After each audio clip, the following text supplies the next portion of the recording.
I am a young person. Can you give me some advice and tell about safety regulations to work on dangerous machines? Absolutely.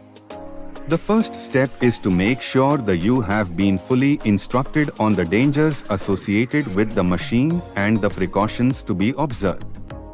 Secondly, you should also receive sufficient training in working with the machine under adequate supervision by someone with a thorough knowledge and experience of the machine. That makes sense. What are some other safety measures I should be aware of? You should always wear appropriate personal protective equipment, such as goggles, gloves, and earplugs. You should also make sure the machine is properly maintained and inspected regularly to ensure it is in good working condition.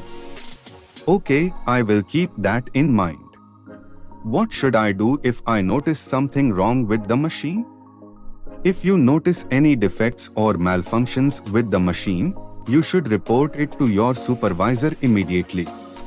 You should also never attempt to repair the machine yourself unless you have been trained to do so. Thanks for the advice. I feel more confident about working with dangerous machines now.